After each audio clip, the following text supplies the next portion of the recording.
Bonsoir à tous. 2021 s'en va avec ses lots de bonheur et de malheur. 2021, c'est aussi des pots de fleurs et des larmes de pleurs. En cette fin d'année 2021, la direction des télévisions régionales et chaînes thématiques vous propose un magazine spécial appelé Rétro Région 2021. Dans les studios, à Matam, nous aurons Bachir Ba, chef du département RT5. Bachir, bonsoir. Bonsoir Pape Madi, bonsoir à nos chers téléspectateurs, bonsoir à la RTS 4 et à la RTS 3 Tamba. À Ziguinchor, le chef de service RTS 4 sera en direct. Abdoulaye Sinkare, bonsoir. Bonsoir Pape Madi, merci de nous avoir conviés donc à ce rendez-vous. Bonsoir également à Bachir du côté de Matam et à Choro du côté de Tambacounda. Mais également bonsoir à tous les téléspectateurs qui nous suivent.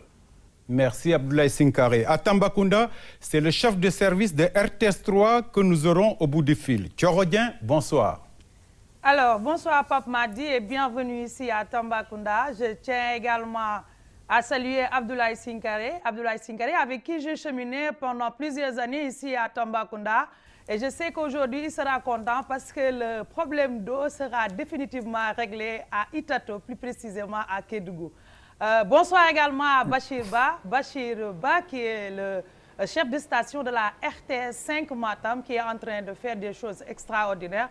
Parce que je fais partie des gens qui ont inauguré cette télévision, première chaîne régionale. C'est pas facile et je vois qu'actuellement il est en train de faire des choses extraordinaires. Le début n'est pas facile, mais il est en train de relever le défi avec son équipe. Chorodien avec beaucoup d'élan. Et ici à Dakar, c'est Marème Benk, journaliste à RTS2, qui nous accompagne en studio. Bonsoir Marème. Bonsoir Pape Madi, bonsoir à Bachir du côté de Matam, bonsoir également à Sinkare du côté de Ziguinchor, à Choro la Lyon de la RTS 3, de la RTS 3 également. Bonsoir à vous tous et c'est toujours un plaisir de partager un plateau ou une émission avec vous. Merci Mariam. Chers téléspectateurs, voilà ainsi campé le décor. Ce débat sera articulé autour de 4 centres d'intérêt, avec l'intervention bien sûr des responsables des télévisions régionales. Il s'agira du développement local, de la société, de la culture et des sports. Et tout de suite, voici le premier centre d'intérêt, développement local, qui englobe les infrastructures. À Dakar, l'obscurité de fin d'année 2021 a été éclairée par un spectacle son et lumière. C'était à Diamniadio, c'est à l'occasion de la cérémonie de lancement du démarrage des activités commerciales du train express régional. Entre autres faits, aux faits marquants du développement local à Dakar, nous allons parler de la mobilité avec Marème. Voici bien sûr son résumé. 2021. En termes de développement, le Sénégal a changé de visage avec les multiples projets du chef de l'État qui témoignent de la mise en œuvre du plan Sénégal émergent.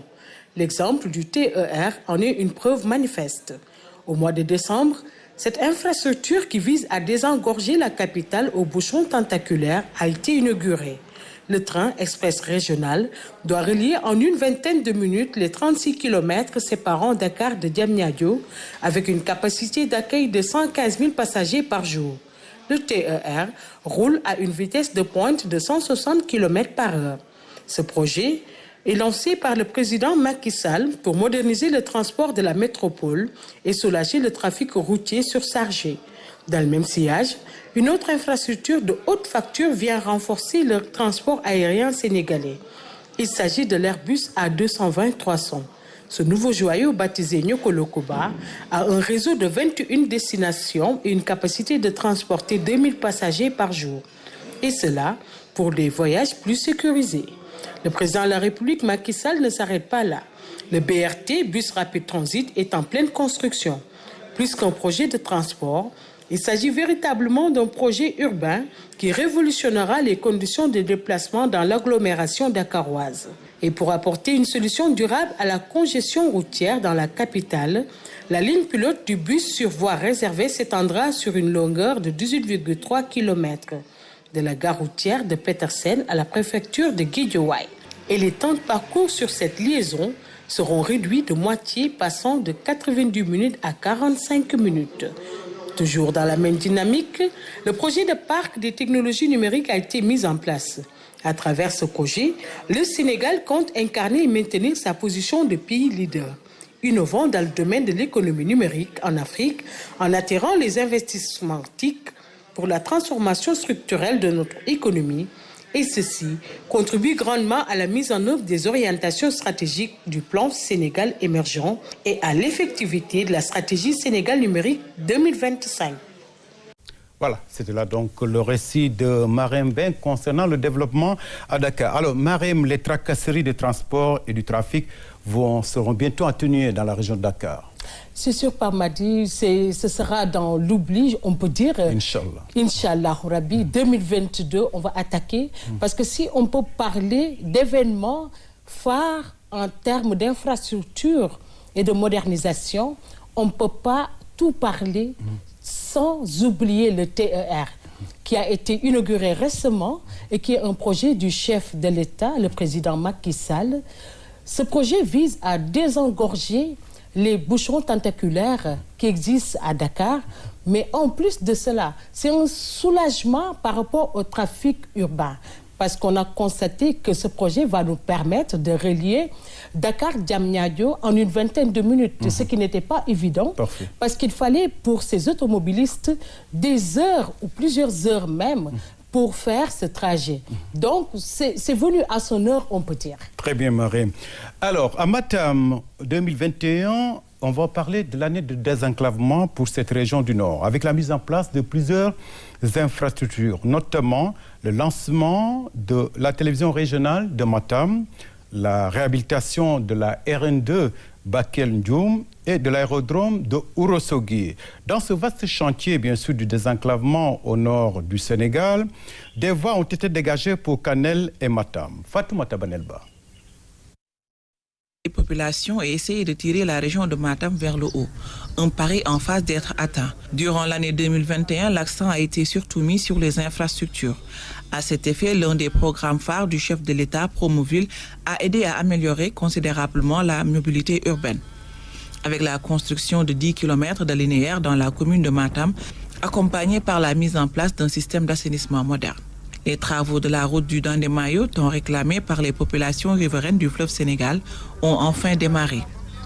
Ainsi donc, de Orefondé à Dembankane, cette infrastructure routière majeure va ceinturer toute la vallée et désenclaver complètement les départements de Kanel et de Matam. Autre infrastructure de haute portée économique et sociale, c'est la réhabilitation de la RN2, dont les travaux sont quasiment terminés, permettant du coup de faciliter les déplacements de Bakel à Ndioum.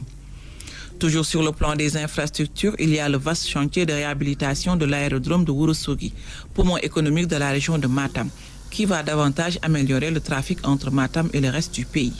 Enfin, Matam a vu sa station régionale de télévision inaugurée et c'est le président de la République, son Excellence M. Macky Sall, qui a coupé le ruban de la RTS5 Matam, en présence du directeur général Racine Talla, au grand bonheur des téléspectateurs et des Foutanké d'ici et d'ailleurs. Merci Fatoumata Banelba qui a fini de rappeler que 2021 a été l'année du lancement de RT5 à Matam, ce qui explique la présence de Bachirba à Matam. Alors Bachir, est-ce qu'au-delà de cette information, on peut également dire que l'année 2021 a été l'année des infrastructures dans la région nord du Sénégal, à savoir Matam? Effectivement, Pape Madi, comme l'a si bien dit Fatoumata Banelba, 2021 restera une année inoubliable pour les habitants de Matam parce que l'enclavement constitue un énorme problème depuis les indépendances. À nos jours, c'est un goulot qui étrangle les activités socio-économiques de la zone. Donc la visite du président de la République Macky Sall au mois de juin 2021 a permis quand même a permis aux populations de pousser un ouf de soulagement avec le lancement de certains grands travaux qui sont très importants pour les populations parce que ces travaux permettent de désenclaver des zones qui ont des potentiels agro-sylvo-pastoraux énormes. C'est des zones où l'agriculture constitue la principale activité, mais quand on cultive et qu'on ne parvient pas à écouler ces produits, ça constitue un problème. L'élevage aussi s'y développe, mais aussi c'est difficile parfois pour ces éleveurs de se déplacer avec leurs troupeaux. Donc la réhabilitation de la RN2 de Ndioum à Bakel aussi est un avantage. On dira que ça a aidé beaucoup les populations parce qu'on sait que nos parents Peuls, au-delà de leurs activités, ce sont des gens qui sont des nomades qui bougent beaucoup. Donc l'année a été quand même sur ce plan-là très riche et les populations du Fouta commencent à vraiment voir les avantages. Merci Bachir Ba, c'était très clair. Alors, les régions de Tambacounda et de Kédougou éclairées à travers 3000 villages par le programme d'électrification rurale. Le Sénégal de l'Orient étraîne un château d'eau flambant neuf à Kédougou pour la bagatelle de 8 milliards de francs CFA.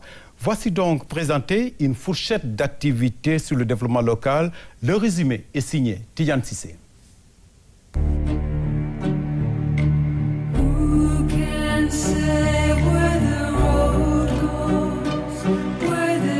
La question de l'eau était jusqu'en 2021 l'une des préoccupations majeures des Kédovéens à cause des coupures répétitives, des pénuries d'eau et des difficultés d'accès à cette ressource naturelle. Mais à partir de mai 2021, tout cela s'est conjugué au passé avec l'inauguration du château d'eau d'Itatou par le président de la République Macky Sall. Un joyau d'une capacité de 5000 m3 avec une extension de 10 km dans la commune de Kédougou. Ouvrage financé par l'État du Sénégal à hauteur de 8 milliards de francs CFA. Pour soutenir également le développement local, dans les régions de Kédougou et Tambacounda, l'État du Sénégal a procédé à un recrutement massif d'1 millier de jeunes. Ces jeunes ont tous signé leur contrat fin octobre à la gouvernance de Tambacounda. En 2021 également, l'État du Sénégal a lancé le programme d'électrification des 3000 villages à Tomboronkoto, une des 136 communes bénéficiaires de la région de Kédougou.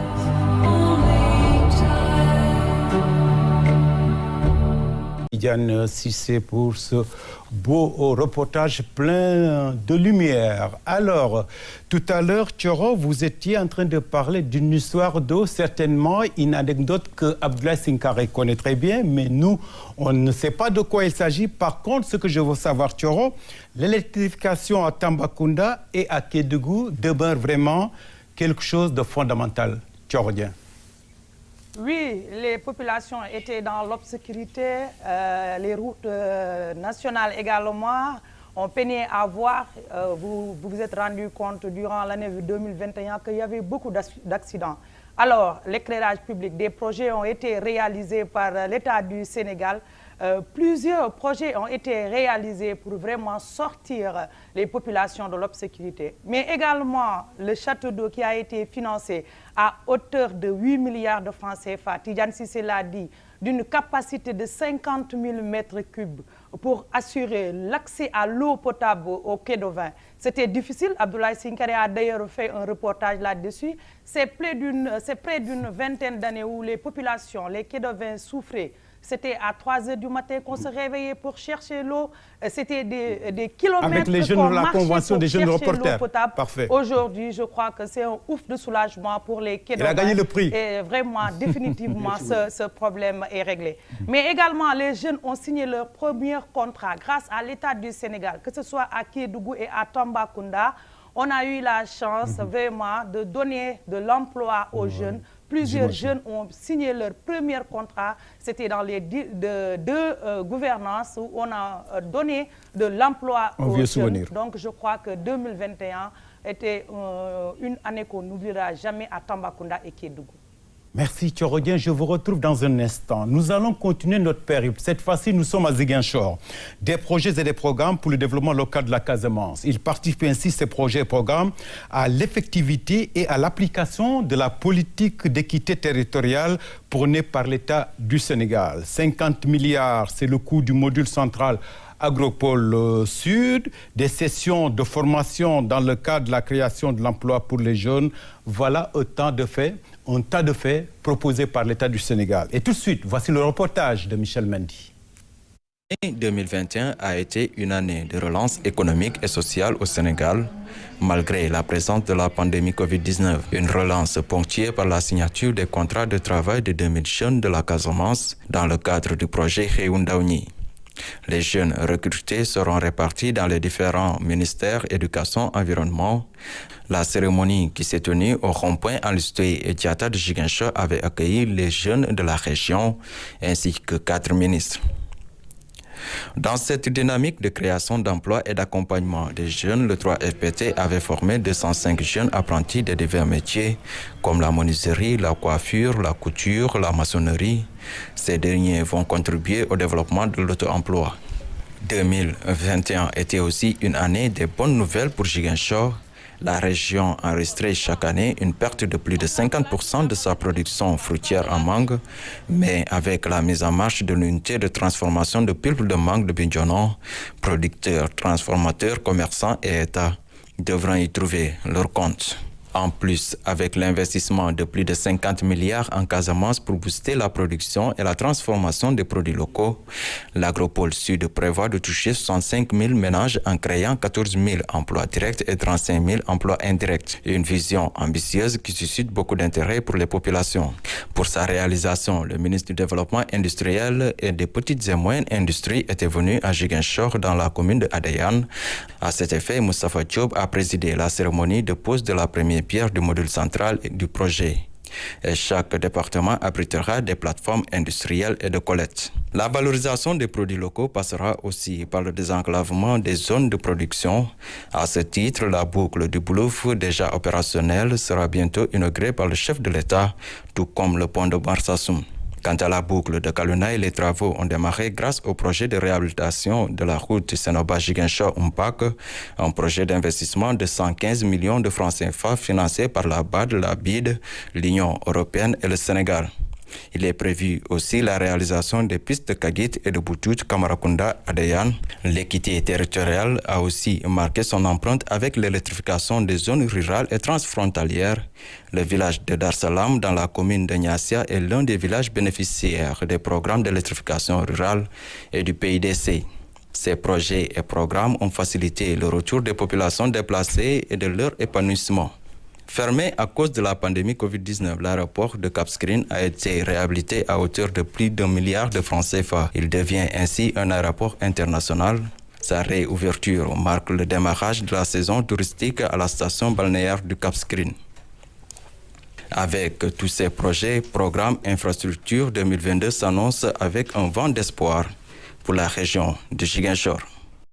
Merci Michel Mendy pour ce reportage. Nous avons en ligne de Ziguinchor, dans le studio de RTS 4, Abdoulaye Sinkare. Vous avez fini d'écouter ce reportage de Michel Mendy. On va dire tout simplement en Casamance, l'activité économique est intense, pour ne pas dire débordante. Mais ce que je retiens, Abdoulaye Sinkare, c'est justement la transformation des produits locaux et ce pont de Marsassoum. Ça aussi, c'est un gros problème. Aujourd'hui, je pense que c'est derrière nous, Abdoulaye Sinkare. Ok, permettez-moi tout d'abord, Pape Madi, à travers cette rubrique développement local, de faire un clin d'œil à Tchorodien du côté de Tambacounda, mais aussi tous les collègues et amis qui se trouvent au niveau de Tamba, où j'ai cheminé avec eux pendant 7 longues années. Donc les localités en question, c'est des localités que l'on connaît. Donc aujourd'hui, à partir de Ziguinchor, si je vois que le problème d'eau est en train d'être réglé à Itato, à Kédougou de manière générale et quelque part dans certaines zones de Tambacounda, c'est avec un grand plaisir que nous suivons toutes ces informations. Maintenant, pour revenir un peu à votre question, Pape Madi, la transformation des produits locaux. Parce que vous savez, on a toujours parlé quand même de ce grand potentiel agricole, forestier, dans la région de Ziguinchor, et même touristique de la région de Ziguinchor et de manière générale de toute la Casamance. Mais le problème a toujours été que peut-être des investissements quand même d'envergure manquaient un peu. Ce qu'on a noté ces dernières années, c'est quand même les choses sont en train de beaucoup bouger. Il y a beaucoup d'investissements et puis des investissements quand même d'envergure qui sont en train d'être opérés. Pour parler par exemple de la transformation des produits locaux, il y a l'Agropole Sud dont le lancement du module central vient d'être effectué par le ministre du Développement industriel et ce module doit se trouver à Adéane, à quelques 40 km donc de la commune de Tambacounda. Et l'Agropole Sud va plus se focaliser sur le maïs, l'anacarde. Vous savez, Ziguinchor, c'est une zone de production d'anacarde. Mais ce qu'on voyait jusque-là, c'est que cette anacarde était exportée. Maintenant, on a besoin vraiment d'unités de transformation. On a besoin de valoriser cette production-là et de créer de la valeur ajoutée pour la région et même de tout le Sénégal. Et récemment, il y a le directeur général de la Sonacos qui était de passage et qui a souligné que sa structure est en train de travailler sur la mise en place d'une unité de transformation d'anacarde. Donc je pense que tout cela va contribuer à créer de la valeur ajoutée. Il y a l'unité de production ou bien de transformation de pulpe de mangue qui se trouve à Bignona. Là aussi, c'est quand même pour récupérer toute cette mangue, quand même, toutes ces pertes que l'on avait concernant la mangue, parce que les pertes pour ce qui concerne la mangue ont longtemps quand même été un gros problème ici. Il y a Abdelaziz Ban qui avait, il y a quelques années, fait un reportage quand même très intéressant sur la question. Mais aujourd'hui, c'est en train de changer un peu, c'est en train de bouger. Il y a des unités de transformation qui étaient là, des unités de transformation mises en place peut-être par des individuels, mais de plus en plus, l'État est en train de mettre les moyens un peu pour contribuer à booster la région. Et je pense que tout cela, mis par exemple avec le lancement ou bien la relance du tourisme au niveau du Cap Skirring, avec l'aéroport donc du Cap qui est remis aux normes, qui est devenu donc un aéroport international. C'est une manière de contribuer à l'érection de ce qu'on peut appeler les métropoles d'équilibre. Parce qu'on a besoin de ça un peu partout au niveau des zones intérieures du pays, des régions périphériques. On a besoin de métropoles d'équilibre un peu pour capter vraiment, surtout les jeunes, pour capter ces jeunes qui avaient surtout tendance à ne voir que Dakar. Maintenant, ils auront des zones où quand même il est possible de faire des activités, il est possible de faire du business et puis aussi d'espérer un avenir radieux. D'accord. Merci Abdoulaye Sinkare pour toutes ces informations. Nous allons, mesdames et messieurs, dans un instant vous retrouver. On va continuer bien sûr maintenant à parler bien sûr de ce volet qui est la société.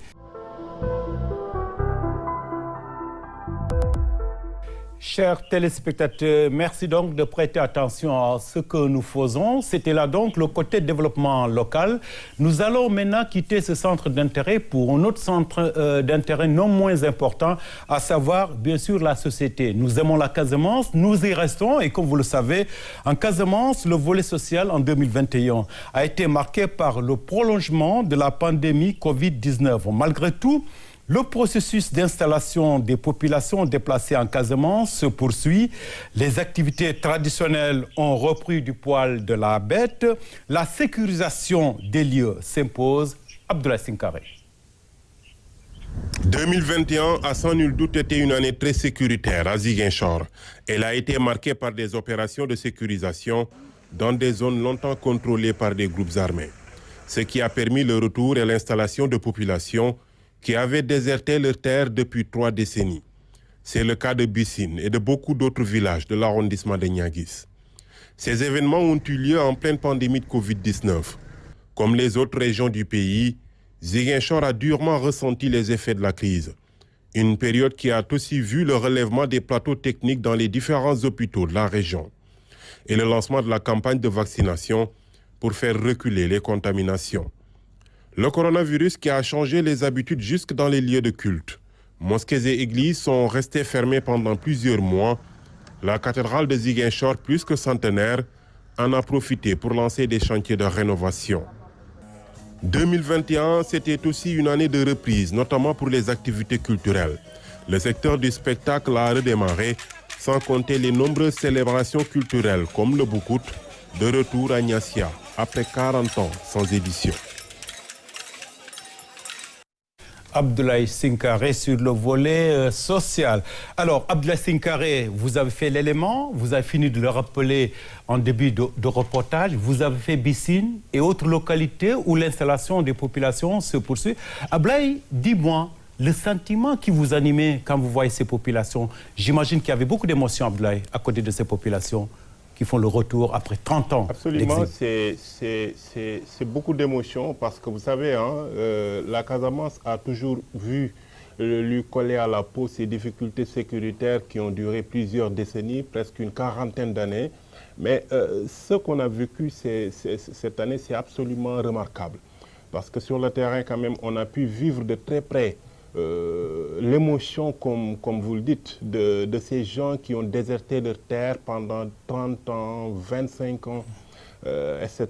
Et parfois, c'est des gens qui, pendant toutes ces années, on peut dire, n'ont pas exercé d'activité. Ils ne vivaient que de subsides, ils ne vivaient que d'aide par-ci, par-là. Donc, c'est des gens, en quelque sorte, aujourd'hui, qui sont appelés à redémarrer à zéro, qui doivent tout reconstruire, qui doivent réapprendre à vivre. Il s'agit de ça en réalité. Les gens doivent réapprendre à vivre. C'est le cas de Bissine, parce que Bissine m'a paru très intéressant, parce que c'est aujourd'hui le symbole du retour et de l'installation réussie de ces populations qui, pendant des décennies, ont dû quand même quitter leur terre à cause de cette crise qui aujourd'hui, par la grâce de Dieu, est en train de nous tourner le dos. J'imagine que certains même avaient des populations pour retrouver leur site de repère après avoir vécu longtemps ailleurs. Absolument, c'est pas facile, parce que sur place, après passer l'euphorie donc du retour et des retrouvailles, le problème qui s'est posé, c'est quoi? C'est d'abord un problème d'espace, parce que dans beaucoup de zones, la forêt a fini de coloniser les espaces d'habitation.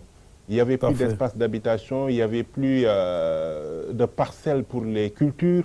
Donc, il fallait refaire tout cela. Il fallait couper les arbres sauvages et regagner les parcelles pour les cultures, reconstruire les maisons, etc., etc. Et par endroits, quand même, il arrive que certains problèmes de relocalisation se posent. Mais je pense qu'avec l'aide des autorités, parce qu'il y a beaucoup de projets et programmes qui sont en train quand même d'accompagner ces populations-là. Il y a également l'exécutif local qui, au nom de l'État, est en train d'accompagner et de faire beaucoup de choses pour aider ces populations-là à se réinstaller durablement, mais à reprendre aussi leurs activités de toujours. Très bien, Abdoulaye Sinkaré. Nous allons poursuivre bien sûr ce volet social, cette fois-ci à Matam. Au plan social, 2021 a été marqué par de nombreuses pertes d'hommes de culture et quelques sinistres notés ça et là. En dépit de cela, les populations tenaillées par cette pandémie de la Covid-19 et de ses conséquences se sont tant bien que mal livrées à leurs activités quotidiennes. Safoura Sow. L'année 2021 a été marquée par la pandémie du coronavirus. Pourtant, Matam est la dernière région à être touchée. Plus de 1000 personnes ont contracté le virus, dont 800 guéris, le taux de vaccinés s'élevant au total à 80 000 personnes. Les conséquences du Covid-19 sont visibles dans tous les secteurs. La pandémie a entraîné une négligence réelle de plusieurs maladies tropicales comme le paludisme, la bilharziose, la rougeole, entre autres. Le secteur économique a connu des difficultés dues aux limitations ou à l'arrêt des trafics transfrontaliers, la fermeture des marchés hebdomadaires, entre autres. 2021 a été aussi marqué par un hivernage moins pluvieux, malgré quelques fortes pluies enregistrées avec beaucoup de dégâts. Taïba Nguyen se rappellera toujours de ses 2 fils qui ont perdu la vie dans un effondrement. À côté de ces sinistres, d'énormes dégâts matériels ont été notés dans des zones reculées du département de Kanel. En 2021, le Fouta a également perdu ses illustres fils, soldats de l'islam, acteurs de développement et hommes de culture. L'homme pour citer est Tierno Bokar Alpha Ba de Horefondé, Tierno Fadel Anne de Ngidjilogne, Tierno Mounir Aou de Boïnadji en octobre dernier. Le 5 août 2021 marquera à jamais les esprits avec la disparition de Abdoulaye Eliman Dia Kaladio, acteur infatigable du développement du Fouta. Le rappel à Dieu de l'historien communicateur traditionnel Demba Hamé Guissé aura aussi secoué la toile. L'homme de Ndendori maîtrisait parfaitement l'histoire du Fouta, de ses savants et du Poulagou en général. En matière de savoir islamique, beaucoup de disciples ont reçu leur diplôme en Coran et en charia ou droit islamique. Tierno Aliou Thiam, le calife de Ourossogui, en a décerné 94. Il vient de l'intérieur du pays, mais aussi de la sous-région.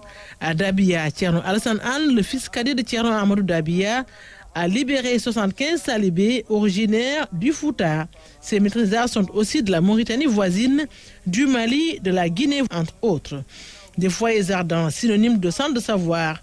Ils représentent également de véritables modèles d'intégration africaine. L'espoir est donc permis pour la nouvelle année 2022. Bonne et heureuse année à tous. Merci Safoura Sow, vous également, bonne année 2022. Alors Bachir Ba, vous avez fini d'écouter la synthèse de Safoura Sow. La Covid-19, beaucoup de conséquences dans la région de Matam et pourtant, Matam était la dernière région touchée, Bachir Ba. Effectivement, Matam est la dernière région touchée par la pandémie du coronavirus, mais vous savez que Matam a une particularité.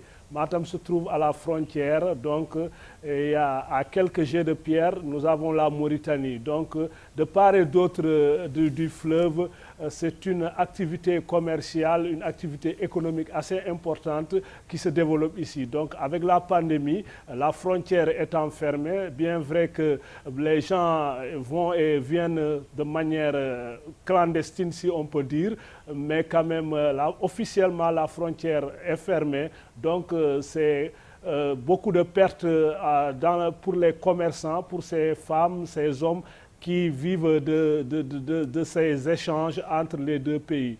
Donc la pandémie vraiment a touché la région de Matam.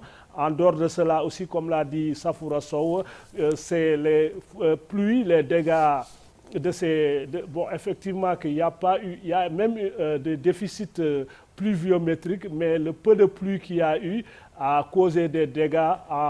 On a noté quand même des pertes en vie humaine à Taïba Nguyen et des dégâts assez importants dans le département de Kanel.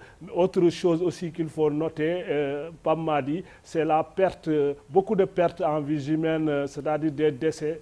Oui, merci Bachir. Ça a été très clair pour bien sûr ce qui s'est passé à Matam lors de cette année, bien sûr, 2021. Alors, nous allons passer rapidement à Tambacounda pour interroger Thioro Dieng. Thioro, vous avez entendu Bachir Ba pour ce qui s'est passé à Matam, mais à Tambacounda, on peut dire que le volet social a aussi été marqué par la Covid-19, j'imagine, et surtout, Thioro, par cet accident mortel inoubliable, Thioro. Oui, Pape Madi, on se le rappelle, hein, c'était juste un mois après le premier cas confirmé à Dakar que Tambacounda également a eu son premier cas. Alors, cette décision prise par le gouverneur, aujourd'hui, nous tous, on est entrés dans l'histoire. La région de Tambacounda est entrée dans l'histoire. Parce que voilà une fois où un gouverneur a pris sa responsabilité en disant que je vais confiner toute une localité. D'abord, Kanhamé, la localité où le premier cas s'est confirmé. Après, un autre foyer s'est déclaré près de ce village. Il s'agit de Fetenyebe. Après, un troisième village, il s'est dit, là, je vais élargir, je vais fermer le département de Goudiri. Et Goudiri a été confiné. Il m'a dit un jour, quand il était venu ici en visite... Et ça, c'était, Thioro, ça, c'était des décisions fortes du gouverneur de Tamba. Ce n'était pas évident, mais il a pris la responsabilité de le faire. Ça, vraiment, c'est un acte à saluer, Thioro. Quand on était en réunion de comité de gestion de la pandémie, les gens ont refusé de prendre cette décision. Mais moi, je l'ai pris. Vous savez pourquoi?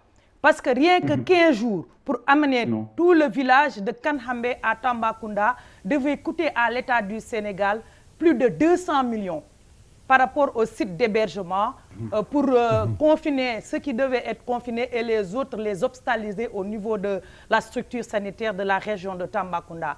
Alors moi, le gouverneur de Tambacounda, j'ai choisi de confiner la localité et quand une autre localité s'est déclarée avec un foyer, j'ai décidé d'élargir à 2-3 villages et après j'ai décidé de confiner le département de Goudiri. Et il m'a dit, j'ai entendu le surnom Jack Bauer. Pendant 2 mois, je savais pas le contenu de ce contenu de ce surnom. Et quand j'ai cherché à savoir, on m'a dit que j'étais audacieux. Mais si je suis audacieux pour sauver la population de Tambacounda, j'accepte, je prends ce surnom. Alors, ce n'était pas une décision facile. Oui, c'est vrai. Ce n'était pas une décision facile. Il l'a pris. On a critiqué, mais après, on s'est rendu compte qu'il avait pris la bonne décision. Parfait. Il y a aussi cet accident mortel, Thioro, on ne va pas l'oublier. Oui, 3 reporters, malheureusement, de l'El TV ont perdu la vie. C'était sur la route de Kédougou, en accompagnant le président de la République qui devait effectuer une tournée au niveau de Kédougou. On se le rappelle, 3 reporters qui ont perdu comme ça la vie. Et vraiment, c'était difficile pour toute la population sénégalaise, mais plus particulièrement pour la famille de la presse dont nous faisons partie. Merci Thioro Marim, c'est vraiment émotionnel. Hein? Vraiment, c'était triste parce que c'est des confrères avec qui on a eu à travailler ensemble. On les a connus, on les a rencontrés sur le terrain. Et c'était des hommes motivés qui étaient déterminés, des reporters, des journalistes. C'était vraiment émouvant. C'est vraiment émouvant. Abdoulaye Sinkare, un petit mot sur ce deuil qui a frappé ta famille, à savoir la presse sénégalaise. Absolument, c'est un accident qui a marqué toute la presse sénégalaise, d'autant plus qu'il s'agissait vraiment de tout jeunes reporters qui venaient de démarrer dans ce métier et qui, sans le savoir, avaient rendez-vous avec la mort de cette manière-là. Vraiment, je pense que c'est le lieu de renouveler nos condoléances à leurs familles, leurs collègues, mais également à toute la presse sénégalaise. Comme Marème vient de le dire, c'est parfois des moments durs que l'on est obligé de vivre sur le terrain. Ça va avec le métier que nous faisons. Parfait. Merci Abdoulaye. Bachirba, oui, Thioro, oui. Oui, Thioro. Je voulais juste dire que l'État du Sénégal a décidé d'implanter une gare des gros porteurs pour permettre aux camionneurs désormais de se reposer. Dès qu'ils quittent Dakar pour venir à Tambacounda et après aller au Mali, ils ont maintenant la chance et l'occasion de se reposer. Parce qu'une gare des gros porteurs a été financée et que c'est d'une capacité de plus de 180 camions. Donc, on ne peut plus dire que je n'avais pas où garer, où me reposer. C'est pourquoi j'étais obligée de faire le trajet d'un seul coup. Donc, vraiment, là, l'État a déboursé beaucoup de millions pour financer cette gare des gros porteurs et vraiment éradiquer totalement ce fléau qui est l'accident causé par des camionneurs. C'est vrai. L'information est importante, Tchorodien, comme vous le savez, bien sûr, disons, la fatigue est parfois source, bien sûr, d'accidents. Alors, Bachir, un petit mot, la mort d'un homme est toujours douloureuse, mais quand il s'agit encore d'une connaissance, d'un confrère, ça devient plus que douloureux, Bachir Ba. Pape Madi, ces 3 reporters, j'ai eu la chance de les côtoyer la veille de leur accident. Parce que j'étais à Médine Gounass pour la couverture du Dakar. Oui, le président de la République devait venir. Nous étions parfait, oui, je me rappelle très bien. Vous avez raison. Et donc, c'est le lendemain que l'accident a eu lieu.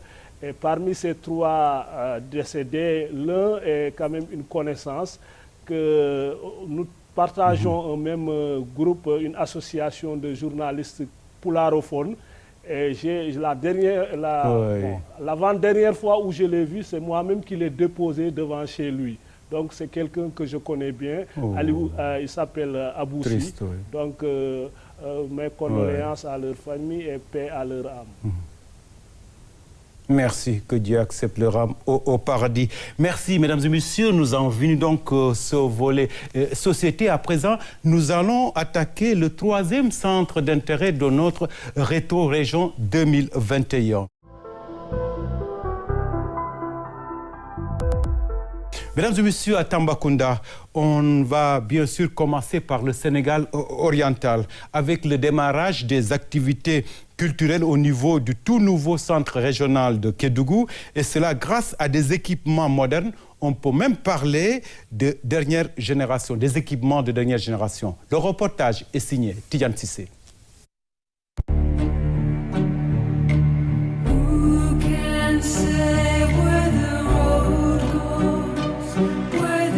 La crise de la Covid-19 a empêché la tenue presque de tous les grands rendez-vous culturels du Sénégal oriental. Mais pas l'arrivée de ces platines, une première dans tout le Sénégal oriental. Un instrument artistique d'une importance capitale pour la culture urbaine, en particulier le DJ. Ces platines sont réceptionnées par ce jeune homme, Djibril Diallo, alias Gibson. Il gère en même temps le centre académie urbaine de Tambacounda. Un centre qui a vu le jour grâce à l'État du Sénégal qui l'a financé à travers le Fonds de développement des cultures urbaines du ministère de la Culture et de la Communication. L'État du Sénégal a financé également en 2021 la construction d'un nouveau centre culturel régional à Kédougou. Un bâtiment flambant neuf équipé de toutes les commodités. L'objectif est de promouvoir la diversité culturelle de Kédougou, la terre des hommes. Ce centre a déjà commencé à accueillir les plus grands événements culturels locaux comme le festival Slam Poésie de Kédougou. Tidiane Sissé, merci pour bien sûr ce récit. Alors, Tchorodien, les Kédovéens sont gâtés en 2021, on va dire, en termes d'infrastructures, mais aussi d'équipements culturels. Tchorodien. Oui, au niveau de Kédougou, les rendez-vous culturels s'organisaient un peu partout, c'est-à-dire devant la gouvernance, devant la préfecture. C'était vraiment pas du tout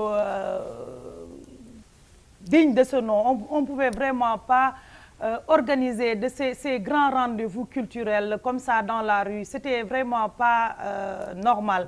Alors, l'État a financé un centre culturel, c'est vraiment à saluer. Mais on revient ici à Tambacounda également. Tambacounda, les artistes ont pu bénéficier de beaucoup de matériel grâce au fonds des cultures urbaines qui a été mis en place par l'État du Sénégal. Tidiane Sissé l'a dit dans son papier, il parle des platines qu'on a financées. Aujourd'hui, les jeunes, il y avait beaucoup de matériel, ils étaient obligés d'aller à Dakar pour enregistrer dans les studios. Aujourd'hui, ils ont eu la chance de pouvoir rester ici à Tambacounda. Aujourd'hui, c'est fini. Ils ont la chance aujourd'hui de pouvoir rester ici à Tambacounda et d'enregistrer tout ce qui est titre, tout ce qui est morceau, tout ce qui est dans l'activité artistique, que ce soit des comédiens, les artistes musiciens. Mais également parler de l'impact de la pandémie par rapport au rendez-vous culturel ici à Tambacounda. Madi, on l'a souvent envoyé, la fête des récoltes. chaque année. Voilà, 2021, on ne l'a pas organisé. La fête des poulets également, même chose. Le festival Penchum Niani, un grand rendez-vous du donner et du recevoir que cette année, on n'a pas pu organiser à cause de la pandémie, de la Covid-19. Également, le festival des ethnies minoritaires qu'on organisait souvent au niveau de Kédougou, de Kédougou, plus particulièrement au pays Bassari. Également, tous ces rendez-vous ont été annulés, n'ont pas pu se tenir cette année à cause de la pandémie, de la Covid-19. Très bien, c'est très clair, Thioro, et nous allons glisser. On va peut-être prendre le corridor pour aller de l'autre côté, non loin de chez vous, à Matam. Beaucoup d'initiatives culturelles ont été donc prises en 2021 dans la région par les jeunes.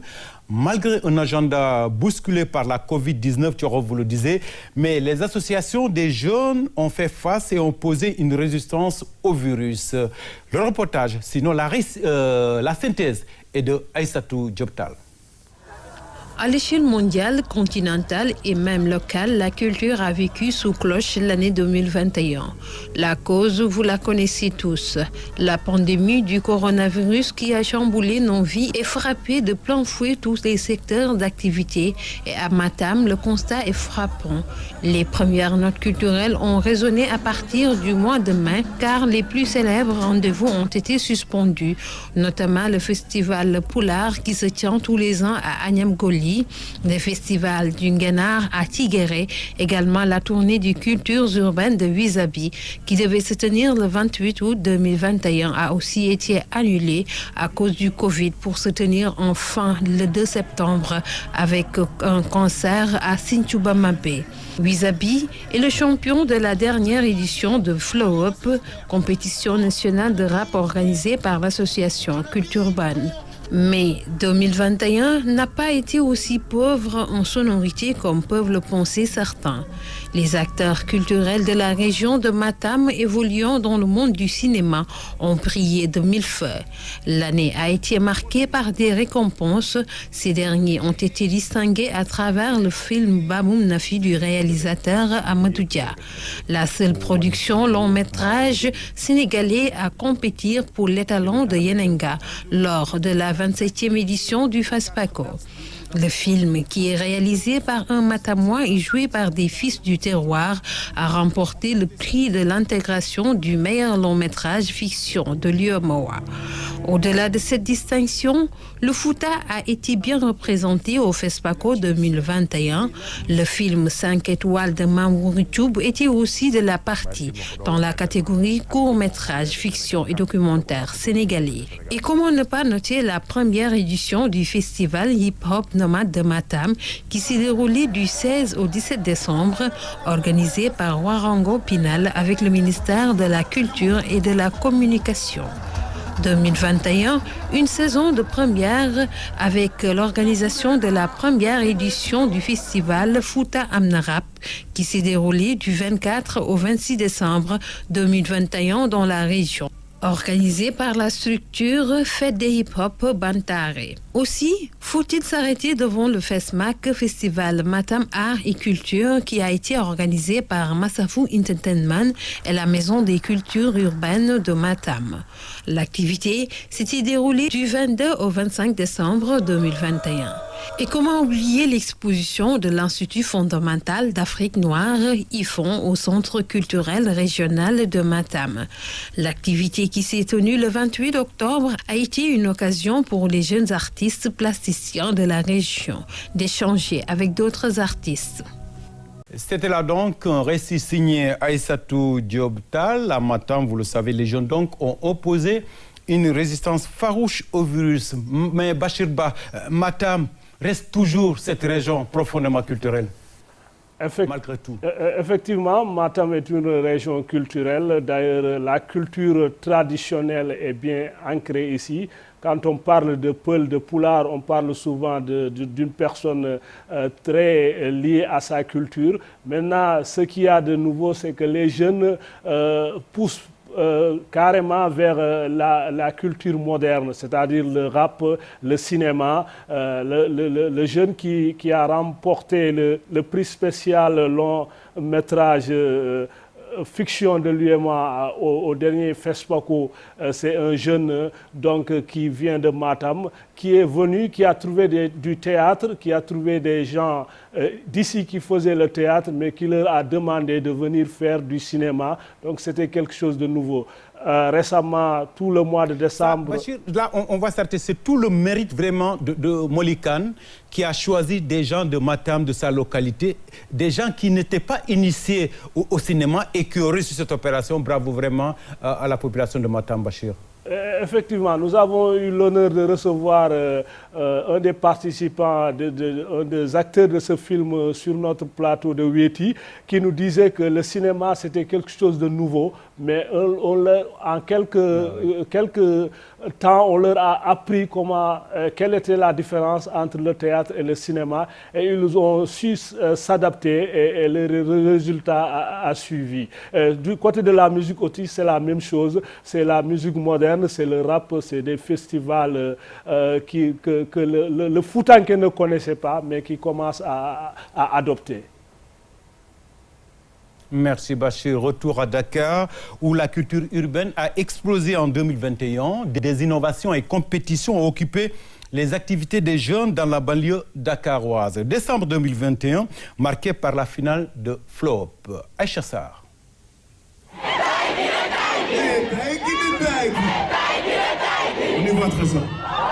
Malgré les contraintes sanitaires, la culture a effectué un retour en force en 2021 avec plusieurs événements culturels qui ont réussi à tirer leur épingle du jeu. Au mois d'octobre, le FESPACO, le Festival panafricain du cinéma et de la télévision de Ouagadougou, est revenu pour une 27e édition.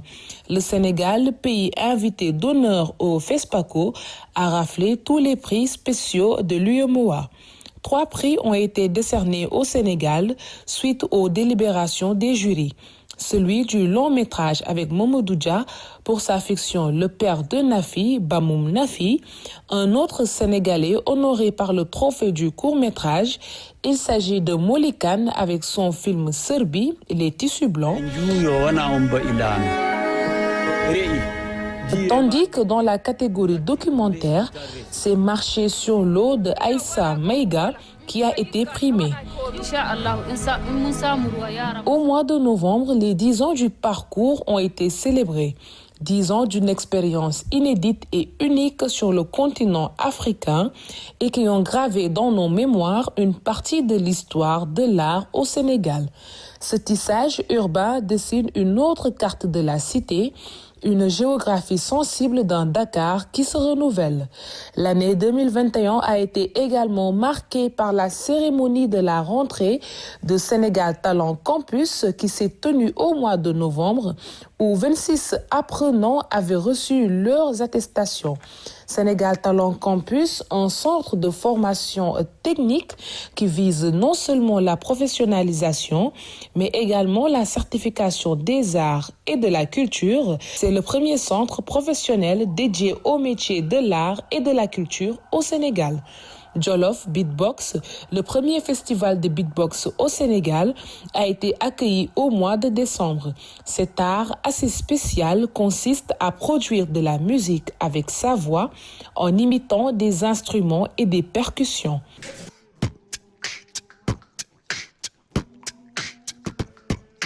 Le human beatboxing est de plus en plus pratiqué sur la scène hip-hop sénégalaise par une communauté de créateurs peu promus. Des ateliers de formation et des sessions de création avaient rythmé ces séances. La littérature a aussi laissé ses empreintes en 2021 avec Mohamed Bougar Sarr qui est lauréat du prix Goncourt 2021. Son ouvrage, La plus secrète mémoire des hommes, est un roman étourdissant dominé par l'exigence du choix entre l'écriture et la vie ou encore par le désir de dépasser la question du face-à-face entre Afrique et Occident. Et pour terminer l'année 2021 en beauté, le Tchéboudienne, notre plat national, devient patrimoine de l'humanité. L'UNESCO a inscrit le Tchéboudienne sur la liste du patrimoine culturel immatériel. Cet art culinaire du Sénégal rejoint ainsi la pizza napolitaine, entre autres. Merci, ça ne me surprend pas, Marème, que Aïcha Sarr termine par, bien sûr, ce plat de Tchéboudienne. Malheureusement, pour elle, elle n'est pas indienne. Et puis, un Tchéboudienne, l'image qui est succulent. Parfait. Alors, retour en studio, Marème. Effectivement, on a constaté que 2021 a été marqué par, bien sûr, le prix Goncourt, donc, qui a été décerné à notre compatriote Mohamed Bougar Sarr, mais aussi la culture urbaine dont l'agenda s'impose de plus en plus, bien sûr, sur le paysage culturel sénégalais. Effectivement, Pape Madi, ce qu'on a constaté, c'est que l'année 2021 a été marquée par la pandémie du Covid-19, certes, qui a freiné pas mal d'activités, mais comme Aïcha Sarr vient de le dire, il y a eu pas mal d'activités culturelles qui ont eu à tirer leur épingle du jeu. Parfait. Du coup, ce qu'on peut noter, c'est, comme vous venez de le dire, le prix Goncourt. Ce qu'on doit savoir avec Mohamed Bougar, qu'on félicite au passage, Parfait. ce qu'on devait savoir, c'est quoi d'abord le prix Goncourt? Exact. Le prix Goncourt, ça veut dire que en un moment donné, une année précise peut-être, toutes les publications qui ont été faites dans le domaine de la littérature, cela veut dire que c'est le livre qui est le plus distingué. Donc, ce qui veut dire que Mohamed Bougar a démarré là où tous les écrivains ont voulu terminer leur carrière. Ouais. On l'en félicite. Et aussi ce prix, on a eu un Africain noir qui a eu également à gagner ce prix. Il s'agissait de René Mara. Maintenant, l'effectivité et et la particularité de tout ça, c'est que au moment où Mohamed Bougar gagnait ce prix, c'est en ce même moment qu'on fêtait les centenaires du premier prix noir africain qu'il a gagné. Parfait. Donc ça veut Quelle dire coïncidence. Une coïncidence. Et aussi, Mohamed Bougar avait l'habitude tout le temps de citer René Mara dans ses écrits, dans ses dires, dans ses interviews et tout cela. Parfait. Donc, il le rejoint. Également, la particularité du prix Goncourt, c'est quoi? Il a écrit un livre, peut-être il y avait pas mal de centres d'intérêt qu'il avait évoqués, la particularité française. L'année 2021 a été également marquée par le FESPACO. Et quand on parle du FESPACO, c'est par rapport à ce qui s'est passé avec le Sénégal, qui a été pays invité d'honneur. Parfait. On a eu à recevoir le prix de Mamadou Dia avec Bamboum Nafi. C'est ça. Bamboum Nafi qui a eu pas mal de succès. C'est ça. Mais la particularité également, c'est Bamboum Nafi. On a constaté qu'au mois de janvier, le ministre de la Culture avait lancé une campagne pour la promotion de Bamboum Nafi. Parfait. Mais dans cette campagne, c'était pour l'Académie des Oscars. On avait constaté qu'il y avait 25 millions de francs CFA qui étaient mobilisés, ce qui montrait en quelque sorte la solidarité du Sénégal. C'est des gens qui sont du Fouta qui ont eu à participer, c'est le Sénégalais lambda, c'est le ministère de la Culture, ce qui montre cette symbiose autour de la solidarité sénégalaise. La particularité également, c'est que quand on a vu un mois après l'attente de la sélection, Bamboum Nafi n'a pas été sélectionné. Mais 8 mois après, Bamboum Nafi revient à Ouagadougou. Ouagadougou peut-être a souri à Bamboum Nafi, où on a constaté que ça a été le meilleur prix en long métrage. Côté également court métrage, on peut parler de Molikan avec Serbi, les tissus blancs. Il y a également un côté documentaire où Aïssa Maïga a également fait ses preuves. Donc, ce qui veut dire que le Sénégal a montré ses empreintes. On a constaté également, il y a eu le festival Beatbox en 2021. La culture urbaine qui arrive en force à Dakar. Parce qu'on sait que le beatbox, c'est un art spécial qui consiste à faire de la musique à travers sa voix, mais en imitant des percussions, des instruments. C'est ça. Donc, ce qui veut dire que ça donne envie d'entendre. On retrouve un autre art. Et c'est le premier festival, je peux dire même en Afrique, parce que cet art n'est pas très bien connu au Sénégal ou en Afrique, mais ces jeunes ont pu quand même faire leur preuve. Parce que lors de ce festival, on a constaté que c'était des jeunes qui venaient de Kolda, de Matam, Matam, de Ziguinchor, de Sédhiou. C'est comme ce qu'on est en train de faire avec la RTS. Et ce qui me permet exactement de faire un tour rapidement à Tamba, Ziguinchor, Matam. Je démarre par Ziguinchor. Alors, Ablaye Sinkaré, si je vous pose la question suivante, quel est le fait marquant culturellement parlant au niveau régional, au niveau de Dakar, pardon, au niveau de Ziguinchor ou au niveau national? Ablaye, vous direz quoi? Je vous prends au dépourvu comme ça. Ok, avant d'en arriver au niveau à la réponse. régional, je dirais que l'année culturelle du Sénégal a été globalement marquée par des saveurs de renaissance. Oui, exact. Je suis entièrement d'accord. Sur le plan Covid, parce qu'on sort de 2 années très dures, il n'y avait presque plus d'activités culturelles, il n'y avait presque plus de spectacles. Et on il fallait faire appel à la créativité. Au cours de l'année 2021, c'est en train de bouger. Il y a eu le FESPOCO, l'invitation du Sénégal comme pays invité d'honneur, mais il y a eu aussi et surtout le prix Goncourt de Mougar Sarr, qui consacre vraiment le retour littéraire du Sénégal sur la scène internationale. Exactement. Parce qu'on a connu quand même des auteurs de renom. On a connu d'illustres auteurs qui ont rythmé nos pas de jeunes écoliers, etc. etc.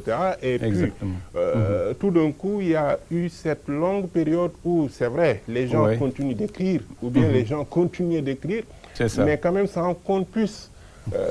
Sortir quand même du lot des noms emblématiques qui, comme on en a connu quand on était tout petit. Mais je pense qu'avec le prix de Mbougar, c'est vraiment le retour en scène donc, du Sénégal sur le plan littéraire. Ça, c'est le niveau macro.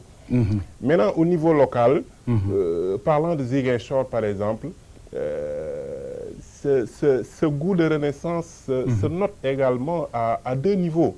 D'abord, il y a la renaissance post-Covid, comme cela s'est passé un peu partout au Sénégal et dans le monde. Les activités culturelles ont repris, les spectacles ont repris, mais ce qu'il y a de particulier pour le Ziguinchor, pour la Casamance, c'est que dans certaines zones, il y a eu le retour des célébrations culturelles. Non pas parce que seulement la pandémie est en train de chuter, mais aussi et surtout parce que la paix est de retour. Oui, exactement. On prend Niassia par exemple, en pays Bayotte. Les gens ont célébré le Boukout après plus de 40 ans de léthargie. Le Boukout, pardon, après plus de 40 ans sans célébration. Et ce n'est pas que dans les Bayottes qu'on a pu noter ça. Plus précisément à Bignona, dans le village de Balingor. Il y a eu Egolobey qui a été célébré également cette année, qui annonce le Boukout également dans cette partie de la Casamance pour l'année qui va s'ouvrir dans quelques heures, c'est-à-dire pour 2022. Donc je pense que globalement, malgré quand même la persistance de la pandémie de Covid-19 sur le plan culturel, les choses ont bougé. Les choses sont en train de renaître, le Sénégal est en train de vivre. Et la Casamance, comme vous le savez, qui est une région très culturelle. Profondément culturelle comme Matam. Profondément culturelle vraiment, la Casamance. Donc n'est pas en reste malgré les difficultés dues quand même à cette crise sanitaire. Cette pandémie. Alors très bien, Ablaye Sinkaré. Avant de retrouver... Oui, allez-y. Si vous me permettez, voilà, je voudrais juste souligner, en parlant de spectacle, parce qu'ici aussi, il y a beaucoup d'endroits où on a l'habitude d'organiser des spectacles, des rencontres littéraires, etc. Pour ne pas le nommer, l'Alliance française. Ah oui, avec cette grande TV. Oui, je me rappelle bien, Ablaye. À Ziguinchor, qui a eu à offrir aux écoliers et aux jeunes, mais également aux amoureux de la littérature de Ziguinchor, une visioconférence. Exactement. Avec le professeur Souleymane Bachir Diagne, le philosophe, qui, à partir des États-Unis, de l'Université de Columbia, a pu échanger avec un parterre et Ablaye, modestie à part, Ablaye, modestie à part, avec cette couverture magistrale des techniciens de la RTS 4, ça aussi, il faut le souligner. Absolument, absolument. On ne le fait pas dans l'autosatisfaction, mais quand même, c'était pas évident. Parce que c'est grâce à la RTS 4, c'est grâce à la RTS 4 que ce projet a pu se réaliser. Parfait. Parce qu'au niveau de l'Alliance, les gens avaient l'idée. mais ne savaient pas quoi faire. Quand ils sont venus nous en parler, après des réunions en interne, vraiment, je pense que c'est le moment de tirer un chapeau à l'équipe technique. La collaboration était franche et bonne. Quand on a échangé sur la question, les gens ont dit c'est possible, on le fait et c'est un défi. On va le relever. Et le défi a été vraiment réussi. Et par la grâce de Dieu, on a pu réussir quand même à relever ce défi. Donc je pense que modestement, peut-être la RTS 4 a quand même participé à cette renaissance dont je parlais tantôt. Merci. Moi, en tout cas, je vous tire le chapeau. Alors, avant peut-être de rejoindre Thioro, Marème, je pense que vous avez quelque chose à ajouter. Thioro, soyez en place. Voilà, Paul m'a dit, et ce que je voulais juste rappeler, c'est le décès de Thione Seck en termes d'événements culturels. Parfait. Ce parolier, cet homme d'une envergure extraordinaire que le Sénégal a perdu. On a vu également, côté musical, que Youssou N'Dour a sorti un album. Et dans cet album, il a rendu hommage à Thione Seck. Une excellente chose. Vraiment, il y a également Omar Pène qui a sorti 2 albums, mais aussi qui a rendu hommage à Thione Seck. On ne cessera de pleurer la mort de ce monument culturel. Qui est Thione Seck. On souhaite également le repos de son âme. Que son âme repose en paix au paradis. Alors Thioro, même question, qu'est-ce qui vous a le plus marqué au niveau local ou national? Oui, moi je vais parler d'abord au niveau local parce que Pape m'a dit, vous nous avez trouvé en train de faire une émission sur la culture mandingue. Alors, quand j'ai invité le directeur du centre culturel, il m'a dit, Thioro, je devais me rendre il y a 4 mois de cela au niveau d'un festival à Abidjan et on m'avait demandé de trouver quelqu'un qui pouvait jouer le balafon. Alors, j'ai cherché à Tamba, je n'ai pas pu trouver. J'ai cherché partout, je n'ai pas pu trouver. Alors, je me suis dit que là, il y a un problème. Parce que si aujourd'hui, on voit ces instruments-là, les jeunes n'ont pas assuré la relève, que ce soit la kora et le balafon, ça, c'est devenu vraiment la catastrophe. Alors, c'est ainsi qu'il a décidé. Un gros problème. C'est ainsi qu'il a décidé, lui, d'organiser des sessions de formation pour vraiment permettre aux jeunes d'apprendre comment jouer ces 2 instruments. Parce que là où je vous parle, il n'y a eu que 2 anciens. Ici, à Tambacounda, l'un, vous le connaissez bien, c'est un professeur de mathématiques. L'autre, c'est un vieux qui joue bien, mais actuellement qui est malade. Alors, je crois que ça, c'est des faits marquants. Il faut vraiment assurer la relève par rapport à ces instruments traditionnels. Très bien, important. Alors, il parlait de celui-là qui jouait la kora, un ami à moi, professeur de mathématiques, Sissoko, qui est souvent, bien sûr, au niveau de RTS 3 Tamba. En tout cas, je lui fais un coucou en passant, Thioro. Alors, merci Thioro. Je vais poser la même question à Bachir qui a quelques secondes pour répondre à la question. Bachir, le plus marquant culturellement chez vous, c'est quoi en 2021? National ou bien local?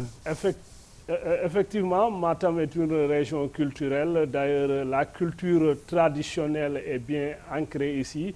Quand on parle de Peul, de Pulaar, on parle souvent d'une personne très liée à sa culture. Maintenant, ce qu'il y a de nouveau, c'est que les jeunes poussent carrément vers la culture moderne, c'est-à-dire le rap, le cinéma. Le jeune qui a remporté le prix spécial long métrage fiction de l'UEMOA au dernier FESPACO, c'est un jeune qui vient de Matam, qui est venu, qui a trouvé du théâtre, qui a trouvé des gens d'ici qui faisaient le théâtre, mais qui leur a demandé de venir faire du cinéma. Donc c'était quelque chose de nouveau.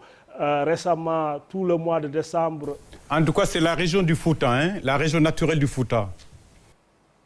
Effectivement, nous avons eu l'honneur de recevoir un des participants, un des acteurs de ce film sur notre plateau de Wéti, qui nous disait que le cinéma, c'était quelque chose de nouveau, mais en quelques temps, on leur a appris quelle était la différence entre le théâtre et le cinéma, et ils ont su s'adapter, et le résultat a suivi.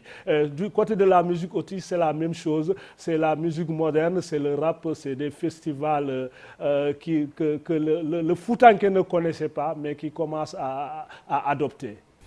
Bachir, merci beaucoup pour, bien sûr, ces informations, ces éclairages et puis aussi son avis sur l'agenda culturel sénégalais en 2021. Mesdames et messieurs, nous arrivons presque au dernier centre d'intérêt, après bien sûr le développement local, après la société, la culture. Nous allons à présent attaquer le sport. Nous allons démarrer par Tambacounda. Le sport dans les régions, il faut dire que la palette n'est pas trop riche, mais à Tamba, Thioro, on retiendra la montée en National 1 de l'équipe de football Don Bosco. On dira tout simplement, c'est un fait sportif marquant en 2021. Voici bien sûr le récit de Tidiane Cissé.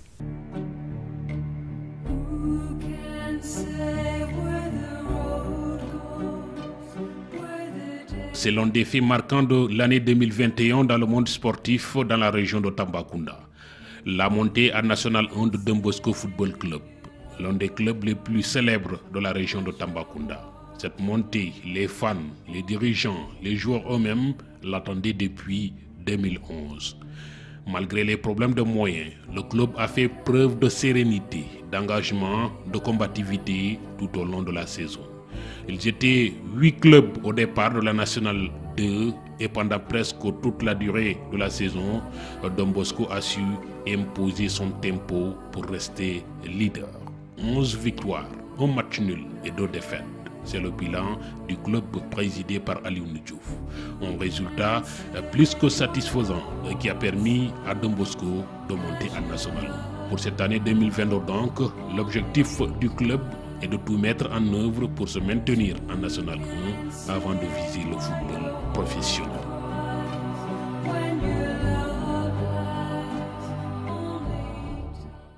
Merci pour cette belle musique en fond sonore. Alors, je vais retrouver Marème, la grande sportive Thioro, qui va bien sûr nous parler, bien sûr, du sport à Tamba. Alors, Thioro, on a parlé du football avec la montée en National 1 de Don Bosco, mais je sais que vous aimez beaucoup le basket, Thioro. Parlez-nous du basket des autres disciplines également. Je disais, quand vous commencez à introduire, je disais que j'aime pas me prononcer en matière de sport devant vous, parce qu'après vous allez me critiquer. À chaque fois que je fais une émission, à chaque fois que je fais une émission, vous m'appelez pour me dire. Mais bon, j'adore quand vous faites des émissions Thioro en sport. J'adore, j'aime regarder vos plateaux en sport. En tout cas, vous me sabotez. Alors, Pape m'a dit 11 victoires, 2 défaites, 1 match nul. Je crois que c'est une performance à saluer. Donc, Don Bosco vraiment est en train de faire son petit bonhomme de chemin. Ça fait 20 ans, plus de 20 ans qu'on ne fait pas partie de l'élite. Donc aujourd'hui, si ce club est en train de se confirmer, c'est vraiment une satisfaction. Vous parliez tout à l'heure également... Bravo aux dirigeants et aux responsables de l'équipe et aux joueurs également, aux acteurs. Je n'ai pas très bien entendu la question. Je dis bravo aux dirigeants de l'équipe, aux responsables, aux acteurs et tout le monde qui travaille pour la montée de cette équipe. Voilà, également, vous parlez tout à l'heure du basket, oui, Mbaye Maïsefal, on se le rappelle, qui s'est débrouillé, qui a tout fait, qui s'est battu pour également amener l'équipe au niveau de l'élite. Mais malheureusement, les moyens n'ont pas suivi, il y a eu beaucoup de problèmes. Et là, vraiment, on fait plus partie de ces grandes équipes de l'élite sénégalaise du basket. Voilà. Mais en tout cas, il est en train de continuer d'entretenir, de faire également son petit bonhomme de chemin ici à Tambacounda. Un coach à saluer, un coach qui s'est beaucoup sacrifié pour vraiment encadrer les jeunes en basket ici à Tambacounda. Alors, l'autre problème ici à Tambacounda, ce sont les infrastructures sportives. Pape m'a dit, nous ne disposons que d'un seul stade régional. Alors, nous faisons partie de ces régions qui ont 4 départements. 4 départements, il n'y a qu'un seul stade pour entraîner tous les sportifs. C'est pas normal, il faut qu'il y ait beaucoup de stades à Tambacounda. C'est pas normal. J'ai eu l'information comme quoi qu'une mission était là avec des Japonais. Et là, ils sont en train de faire des études de faisabilité pour pouvoir doter chaque département d'un stade. Voilà, et là, je crois qu'on sera plus à mesure de former les jeunes on sera plus en mesure vraiment d'encadrer les jeunes dans les différentes disciplines sportives. C'est le problème ici à Tambacounda. Également, on se bat pour faire partir des professionnels, mais malheureusement, à chaque fois, on ne réussit pas à rester au niveau de l'élite, même pendant 1 an, parce que les moyens ne suivent pas. C'est aller faire des entraînements, c'est également chercher un bus pour aller au niveau de Saint-Louis, Dakar, faire là-bas également des compétitions. Parfois, le logement, c'est pas ça. La restauration également. Les joueurs sont fatigués. Il y a même parfois des enfants qui les parents demandent de ne pas partir parce que dans les conditions difficiles, ils reviennent. Ils sont obligés d'arrêter les cours, de s'absenter à l'école. Donc, c'est très, très, très, très difficile. Le sport, vraiment, c'est à accompagner, c'est à aider, c'est vraiment chercher des moyens pour permettre vraiment aux gens qui s'investissent sur ça d'aider les jeunes qui ont choisi de faire carrière au niveau du sport ici à Tambacounda. En tout cas, il faut dire que Tambacounda, Kédougou, c'est la région naturelle de grands sportifs comme Salif Diao, comme Sissoko. Donc je pense que c'est une interpellation faite à tous les fils, bien sûr, de cette région du Sénégal oriental, la région naturelle, Tambacounda, Kédougou, Salémata, etc. Oui. Et Pape Madi, je vous dis, la championne en 5000 mètres, elle est originaire d'ici à Tambacounda, à Koutiaba, plus précisément, dans le département de Koumpentoum. Mais même celle-là, même celle-là, à chaque fois qu'on l'interviewe, c'est la même chose. Je risque de laisser d'aller me marier ou d'aller dans les champs. Vous voyez, donc c'est très compliqué. Hein? Vous aimez la discipline, mais les moyens vraiment font défaut. Je sais que le sport, il est passionnant. Alors que vous dites que vous êtes une mauvaise élève, alors je sais que le débat... Le sport, il est comme ça. Il est très passionnant. Partout on parle de sport, tout le monde en parle. Alors, tiens, on va progresser.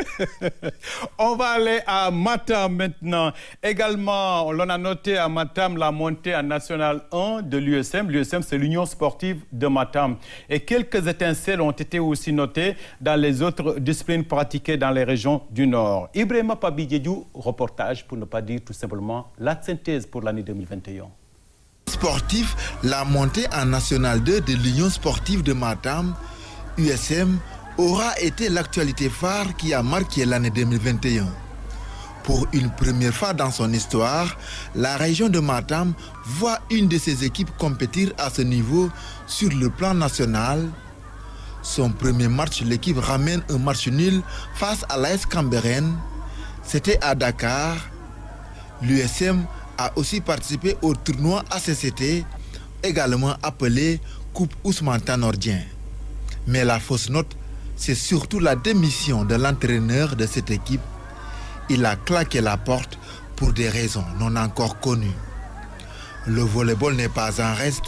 Des clubs masculins et féminins ont participé en 2021 au championnat national. Au niveau local, ce sont des violences dans le mouvement navétane qui ont également marqué l'année 2021, surtout lors des matchs de derby opposant des équipes partageant la même commune.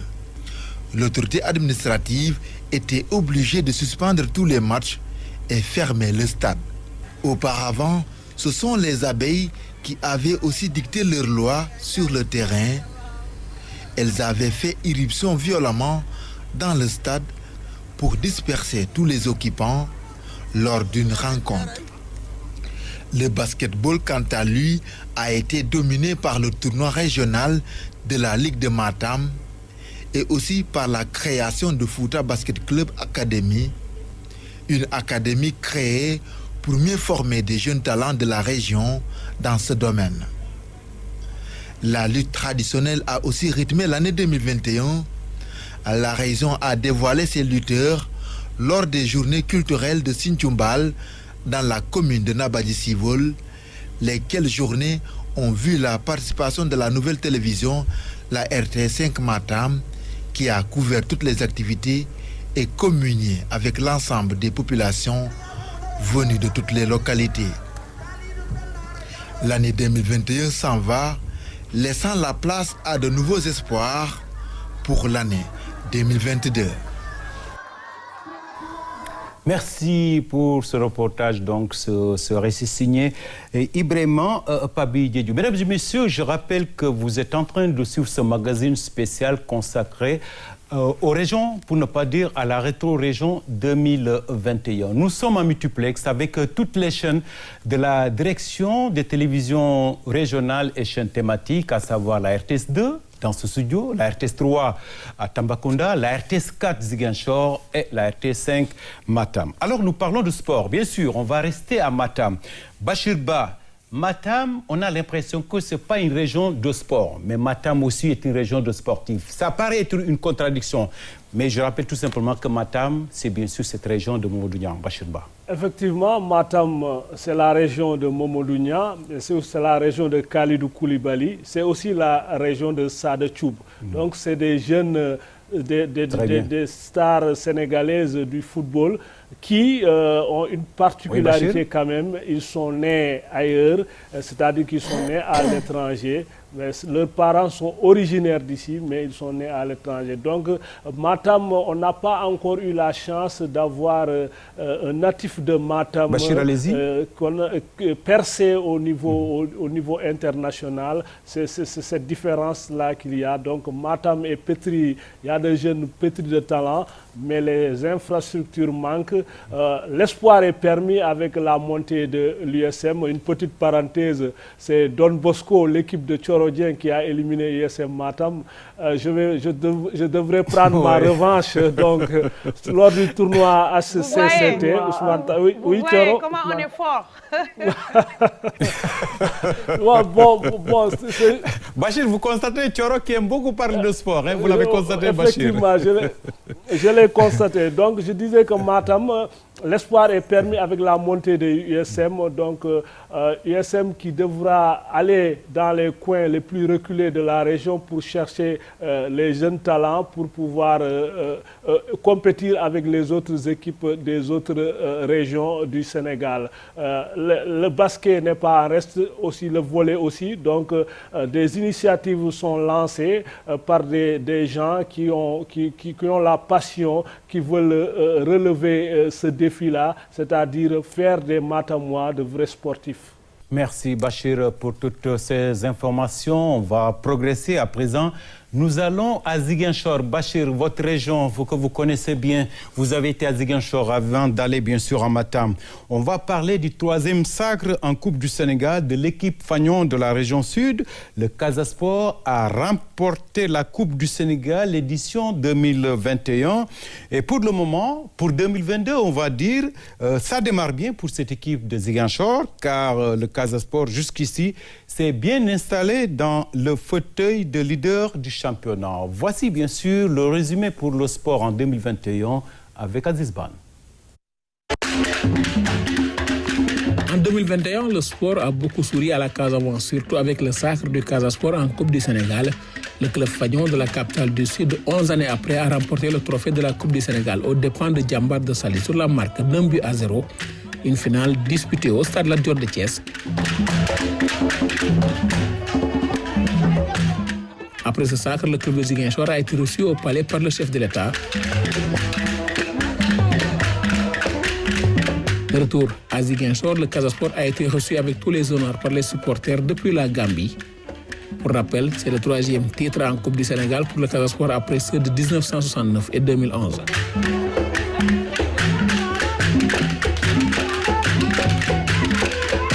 Malgré une 6e place au championnat, la Coupe du Sénégal sauve la saison du Casa Sport.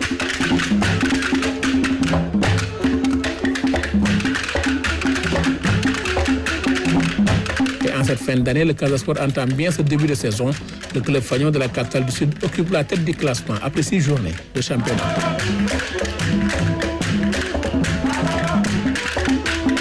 En football toujours, dans le Fouladou, l'AS Kolda a été sacré vainqueur du championnat de football de National 2 en juillet 2021 à Tambacounda. Les Koldois ont battu en finale HLM de Dakar sur la marque d'1-0. Victoire synonyme de montée en National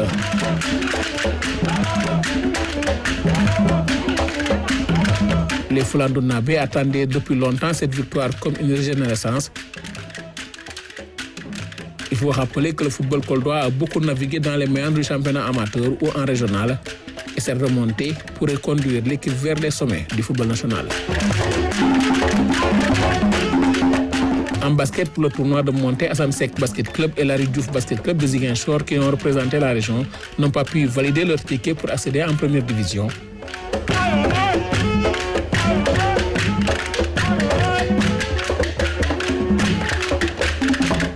Le sport dans le sud du pays est aussi marqué par la disparition de Double Less. Le connu sous le nom de Mamadou Sakho, Double Less a marqué la lutte sénégalaise.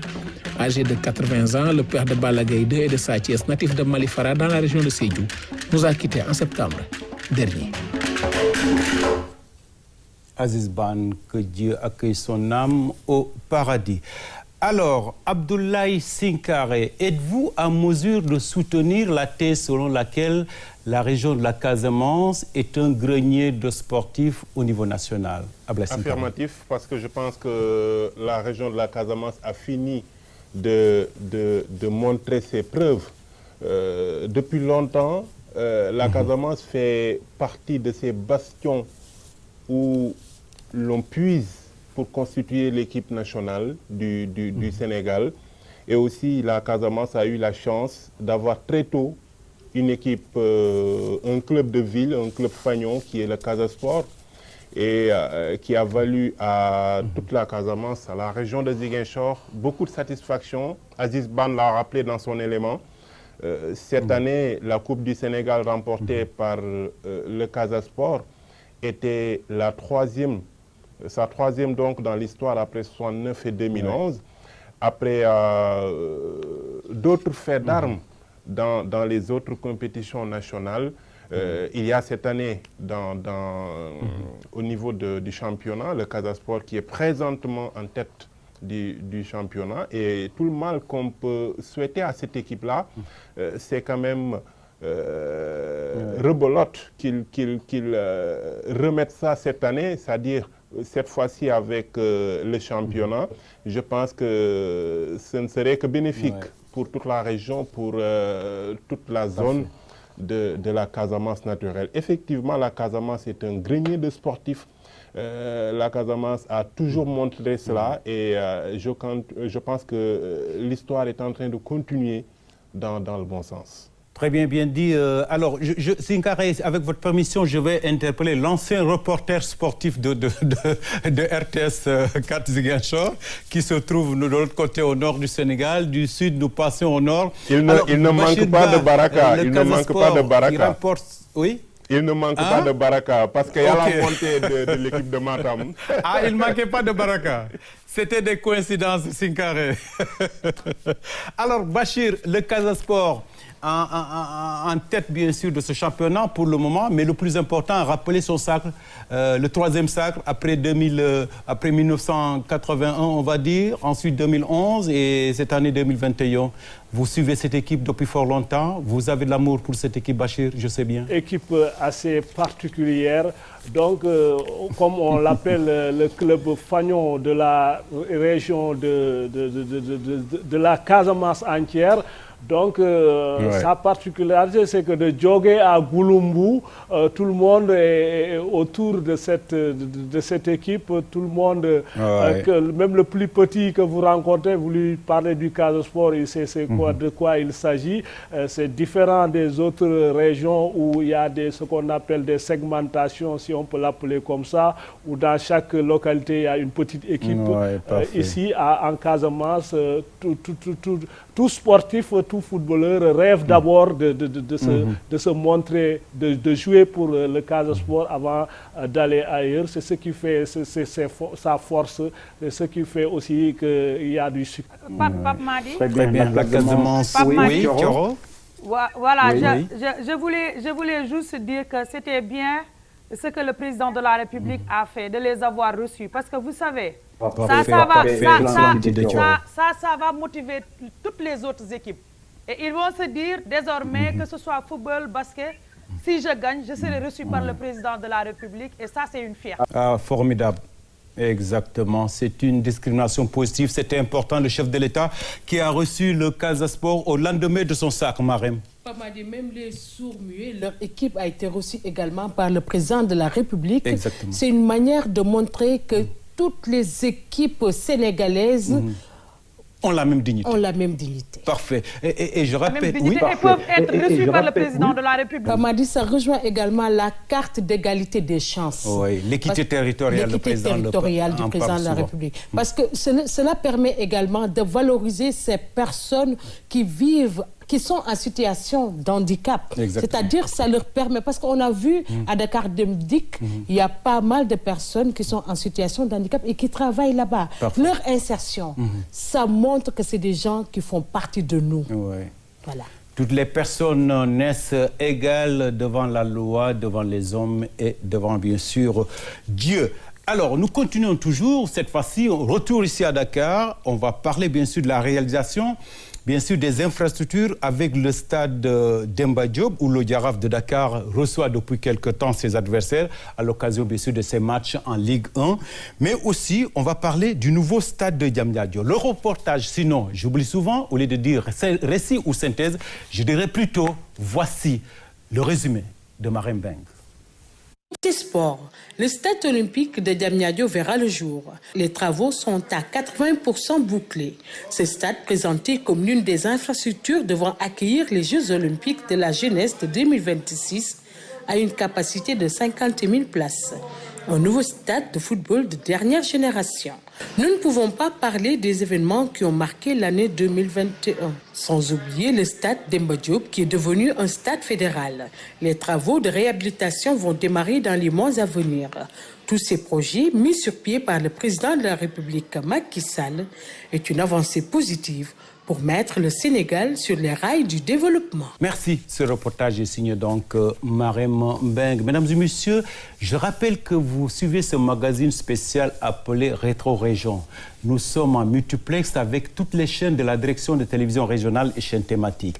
Alors, nous sommes à la fin de notre émission. Alors, Marem, vous parlez bien sûr de ces stades qui doivent être rénovés, à savoir le stade Demba Diop, qui est sur la voie, mais aussi le stade, bien sûr, Diamniadio de Dakar. Et les violences à Dakar, il faut qu'on en parle également, Marem. Bien sûr, Pamadi, il faut qu'on en parle. Le stade de Diamniadio, qui est un stade de dernière génération. On a constaté que ça va occuper 50 000 places. Ça veut dire qu'il y a beaucoup d'espace et également ça pourra permettre à ces jeunes qui voudraient jouer dans ces localités à Dakar, je peux dire, ou dans d'autres localités qui sont proches de Dakar, qui pourront venir et aussi participer dans des activités sportives.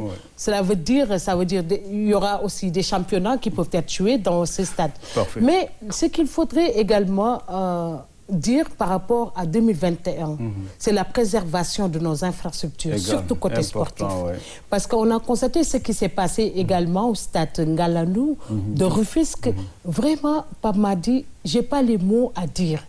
Parce qu'on ne peut pas demander une infrastructure, dire qu'on a besoin de stade, qu'on a besoin de quelque chose. On équipe le stade, on met tous les moyens qu'il faut pour l'épanouissement de ces jeunes et en retour, c'est le gaspillage, c'est des jets de pierre, c'est pas mal de choses qui sont tristes. Et ce qu'on devrait dire également, oui, Thioro, c'est pas normal. Parce que ce qu'on devrait dire, c'est que quand on a une infrastructure, on doit penser à la préservation, mais également à la conservation. Et on doit se dire, en tant que citoyen sénégalais, il y a des actes civiques qu'on devrait développer en nous. C'est pas au président de la République de nous dire, faites ceci. C'est pas au ministère du sport ou au ministre de nous dire jeunesse, faites ceci, de la jeunesse non plus. C'est à nous de redonner nos blasons et de nous dire que c'est notre outil et on va préserver cela. C'est important et je pense que l'appel de Marem est retentissant. Alors, mesdames et messieurs, je rappelle que vous suivez ce multiplex de la direction des télévisions régionales, les chaînes thématiques. Alors, nous allons maintenant faire un tour de table pour dire merci à tout le monde. D'abord, on va faire une discrimination. La première donnée des télévisions régionales, c'était en 2013. C'est RTS 3, le chef de l'État l'a inauguré avec notre directeur général Racine Talla. Thioro, vous avez le droit d'aînesse devant Sinkaré, devant Bachir. Devant Votre mot de la fin pour ne pas dire vos voeux de nouvel an. Est-ce que je n'ai pas le droit d'aînesse même devant RTS 2?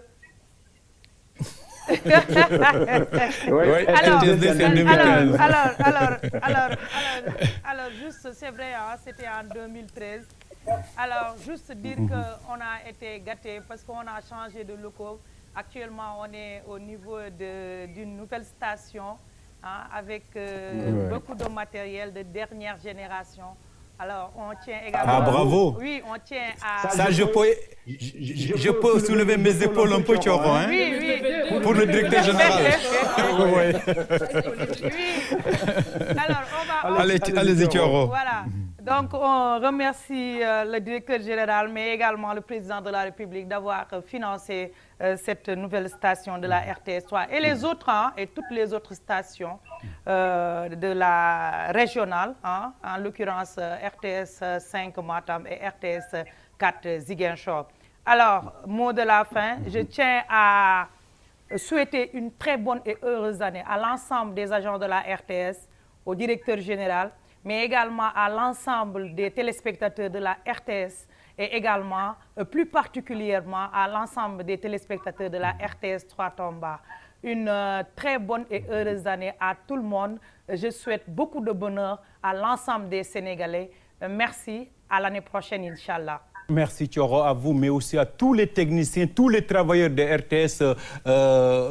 RTS Tambacounda, que ce soit ceux-là qui sont au niveau de la radio, mais aussi ceux-là qui sont au niveau de la télévision. Bravo les gars, vous faites du bon boulot. 2022, ça sera encore de nouveaux défis, mais des nouveaux, bien sûr, des défis à traverser, des défis à relever, bien entendu. Alors, Thioro qui s'arroge le droit, bien sûr, d'être le patron ou bien, disons, de s'arroger RTS 3. Mais je me rappelle, Abdoulaye Sinkare, vous étiez là également avec Thioro, c'était à Tambacounda. Aujourd'hui, vous êtes à Ziguinchor. Vous êtes né, pour parler bien sûr de cette télévision régionale, en 2014. Alors, Sinkare, votre mot de la fin, pour ne pas dire tout simplement vos vœux de nouvel an 2022. Effectivement, Pape Madi, nous, on a eu la chance, avec le lancement de la RTS 3, au niveau de Tamba en 2013, on a eu la chance donc d'avoir fait partie de l'aventure. Donc aujourd'hui, c'est à juste titre que Thioro se réclame, que Thioro s'arroge quand même le droit d'aînesse devant tout le monde.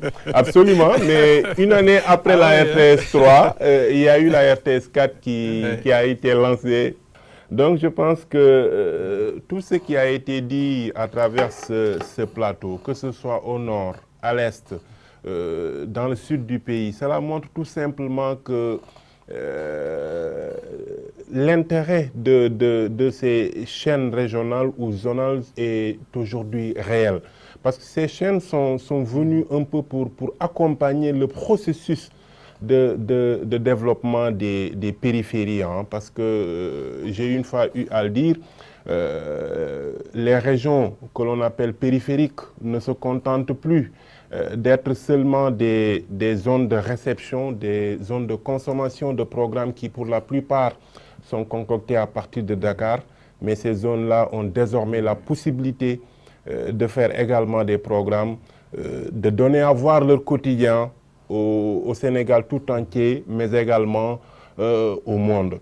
Je pense que ce plateau aujourd'hui, on ne pouvait pas trouver mieux un peu pour clôturer l'année 2021. C'est le lieu de remercier les téléspectateurs d'abord, les partenaires dans la région, dans toute la zone sud, les partenaires sociaux, partenaires économiques, culturels également, sans oublier les agents, parce que vraiment, c'est grâce à leur détermination, leur dévouement et leur esprit de créativité que l'on arrive à faire ce travail que l'on est en train de faire.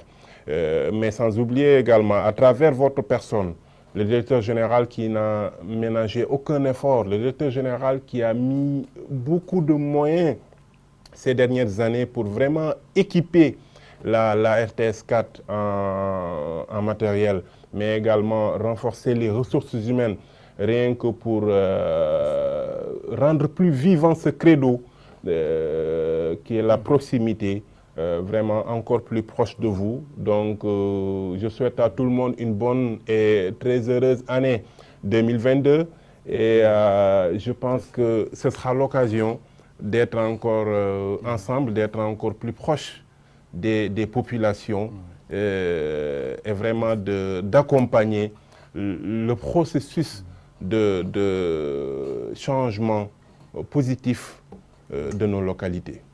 Merci Abdoulaye Sinkaré pour ces mots aimables. Du Sud, comme j'ai l'habitude de le dire, nous allons prendre l'avion rapidement. On va certainement faire 45 minutes, j'imagine bien. On va atterrir bien sûr à l'aérodrome de Ourossogui, à côté de l'aéroport. Au pied de l'avion, nous retrouvons Bachir Ba. Bachir Ba, 2021, c'est fini. Vous avez fait un parcours sur les centres d'intérêt, développement local, société, culture et sport. Vos derniers mots de la fin avec vos voeux de nouvel an 2022, Bachir. Oui, non, mon dernier mot, ce sera vous dire, bon, vous savez qu'il y a un chanteur ici qui s'appelle Advisor, qui a sorti un tube qui est très écouté, qui s'appelle Volume. Donc maintenant, quand on veut dire à quelqu'un de faire quelque chose, d'augmenter, on dit volume. Donc moi aussi, je vous dis volume, c'est-à-dire augmenter le matériel de tout ce qu'il y a ici. On ne se plaint pas, mais quand même, quand on aura plus abondance, il faut toujours en demander, comme on dit. De bien ne nuit jamais. Donc mon dernier mot, ce sera profiter de ce plateau pour présenter mes meilleurs vœux à tous ceux qui sont autour de ce multiplex, mais aussi présenter mes meilleurs vœux à la grande famille de la RTS. Mes mentions spéciales à mes collaborateurs ici à la RTS 5 Matam qui font un excellent boulot.